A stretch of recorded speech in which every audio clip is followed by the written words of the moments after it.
So, guys, in AEW, Powerhouse Hobbs did lose to John Moxley, and I do want to say that, yeah, I had a lot of wishful thinking, and that is the word wishful thinking, because I knew wholeheartedly Hobbs was not going to win, and I do have a lot of just, like belief that, what, if they did put the title on him, it would get AEW a lot of attention, and it would kind of motivate them to really get the title off of Moxley and end the Death Rider faction, because that's definitely hurting the ratings.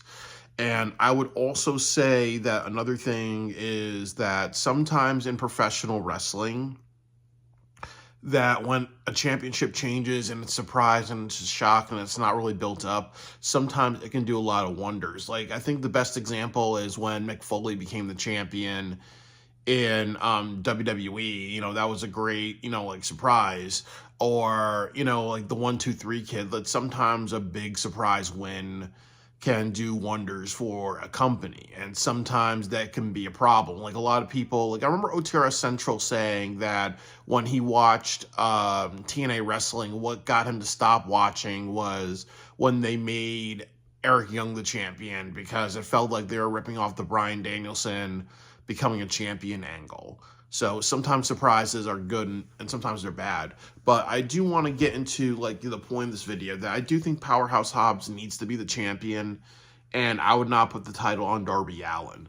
The first thing that I want to say is that, there has been a big pattern in AEW of, when wrestlers want to take time off or when wrestlers want to do something, Tony usually grants it. And sometimes if there's like a storyline or an angle, it usually gets put on hiatus for a very long time and they don't pivot or shift direction really. So I think with like Darby Allin, like, as a lot of people are talking about, the plan really is that All In, it's going to be Darby Allin versus Moxley. So the Death Rider faction and the Death Rider storyline is going to continue on for a couple of months. And since it's already hurting the ratings, it's going to hurt the ratings long term, really. And I think the other issue is that, as the old saying goes, what company are you going to have left in a couple of months, really? Because if now you have 500,000 people, and last year you had, 800,000 to 600,000 viewers, and this year you may go from 500 to 300,000, and you had 50 people show up to your All In buyout event, your All In, kickoff event, like, what's going to happen over the next couple of months, really. So there is a sense that they need to pivot. They need to think about, a better champion, and they need to think about, okay, like I've said, I think what's better is Adam Copeland at the Australia show, Hobbs at the Revolution show, and then you give Hobbs, maybe until Double or Nothing. And if you want to put the title back on Moxley, for 2 months after that, no problem. But I really think they need to try out Hobbs and make that experiment work. The other thing I want to say is that, importantly, it's good because right now the best thing you're doing is that you have a story that you can kind of really work with. You have Hobbs losing the title, and then you kind of have, them combine forces. You have, rated FTR, Hobbs should join them, and then you should get Beth Phoenix, or you should get, Athena, or you should find like a rough, I'll kick ass type of female, and then you have 5-on-5 with the Moxley faction. Like, that really writes itself. The worst thing that you can kind of do is that you can say, okay, well, Hobbs came back from injury. He lost to Kesta. Now he lost to Moxley. And now we're going to do the Wardlow thing where he randomly appears, or we don't know how to book him, or he doesn't really have a spot, really. And then, when his contract's up, then him and Wardlow will join, like, WWE, because honestly, you don't want to be on a roster where you have a lot of potential, where you can go places, and you're just, up in the air, really. Like, there's no really, like, sense of moving forward.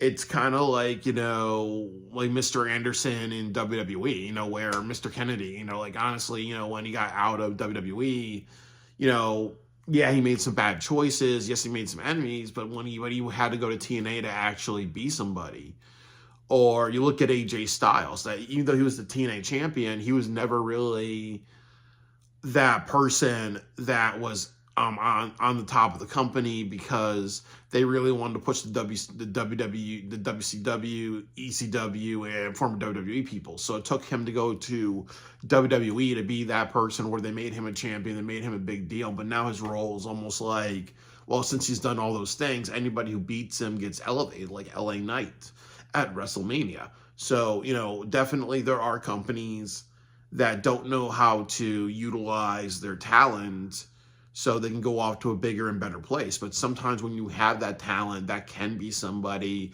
that can be a positive change, that can be a demonstration that, what people can work years at the company and they can become a champion or a bigger and better spot.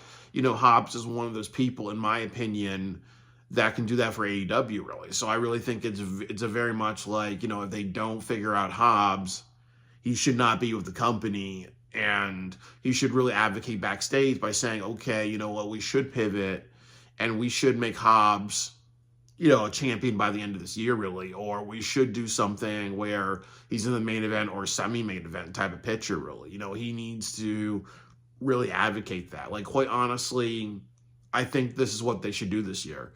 That AEW Grand Slam, they have to treat it like a pay-per-view. And the reason why they have to do it is that if you treat it like a special show or whatever, that's stupid. You need to make sure you get the pay. You need to make sure that you get a big buy, really. You need to make sure that people know, okay, what if we want to fill this 20,000 seat arena in Australia, we got to make sure that we have a good sale, because it's very, very fucking expensive over there. So you do Adam Copeland versus Moxley. And then what I would do is you have Powerhouse Hobbs versus Moxley one more time at Revolution. You have a false count anywhere. You have a last man standing match. And then what you do at Dynasty is Eddie Kingston versus Jon Moxley. And then at Double or Nothing, I would even do like Kenny Omega versus Jon Moxley, or Bryan Danielson versus Jon Moxley. And that's what you do. And then at Blood and Guts, you can even do something like, one final match of, Hobbs versus Moxley, empty arena type of match, just like you did with Hobbs and like with Swerve and Adam Page. Or you do like Adam Page versus Moxley if you decide to do a Blood and Guts match, or a or main event like that. And then you do Darby, like that could be the opponents that you have, really. But or you can do something like, as I said, if you do that final thing with Hobbs, then you make him a champion, then he goes into Allin, and then then you do a fatal 3-way between him, Moxley, and Darby. Or you can have Hobbs versus Darby or something like that, really. Or you can say, okay, well, he loses, and then you have Hobbs join the Hurt Syndicate, and then they become a faction, and then they become like the next faction that just takes over AEW. And then you kind of think about, okay, then you have like Ospreay and Kenny Omega and a few other people join their faction, and they're kind of like the next hero group, and then you kind of go on in time, really. But I really think that, you get something out of that, and you get like a story, because at least it's Hobbs climbing up that road, really. And then also, like I've said before, that honestly, like I like that story where you have people actually come together. So you have the veterans and you have the veteran Adam Copeland, you have FTR in a team that's legitimate. You have Hobbs as the young talent. And then you find a woman that's the other young talent, and you have her have a series of matches with Marina Shafir, and it should be either Athena or it should be, it should be Athena. I was going to say, somebody like Billy Starks or an up-and-coming woman, or even Queen Aminata, just to kind of, or Chris Statlander or somebody else, really. But it really should be Athena, just so you get to a point where you make her women's title mean something, and then you can have Marina Shafir beat her, and then end that reign and move her to the main roster, really. but I really, really think that 100% that you get more with Hobbs. Really, you get way more with Hobbs, and like as I said with Darby, you don't know if he is going to come back from Everest alive. That's one of the big things. The next thing, like I've said, is that Darby Allin doesn't weigh over 200 pounds. He does not look like a legitimate champion. He's a small body champion. So it just doesn't, it's not a realistic look, really. And then you may run into a situation where he's just like Dean Ambrose, in the sense Dean Ambrose is obsessed with violence and blood, and then Darby Allin is obsessed with Daredevil stuff, so you may get something that's a little repetitive, to do that. But it's also, like I've said, that in AEW, the past few years, they've never had a big man champion to actually, represent the title or have big man type of matches. You had Samoa Joe, but he only wrestled Swerve and Hangman. What would happen if you did Joe? Yes, you did Wardlow, but you could have done Wardlow, Hobbs, Brian Cage, and a couple of other, Lance Archer, and a couple of other big people at pay-per-views. And, just Goliath versus Goliath type of match, really, and you didn't really have that at all, really. So it's kind of like evidential, make Hobbs that champion. He will stand out, really, So I think you get a lot of mileage out of Hobbs being the champion over Darby Allin. And then again, the other problem is that, like I said, you can turn Hobbs heel. Like I said, you have the Hurt Syndicate, which wants to crew a bunch of black wrestlers. You can do something where, like I've said, you can also pivot and make Hobbs part of the Moxley faction, get rid of Real Wheeler Useless. You can kind of make him go after the AEW championship again. Then he says, okay, in Australia, I want to go after Claudio, your biggest guy, against me. And you could do something like that. Or you can do something where Hobbs gets beaten down by Brian Cage and Lance Archer, and then you have like a 2 stages of hell match, and you find out that they're being paid off by Moxley to see his strength, really. Then you kind of have like maybe a 30-minute match between, Brian Cage and Lance Archer. Hobbs is wounded, Hobbs is tired, and then he has to face like, he faces Lance Archer at one point, he faces Brian Cage at one point.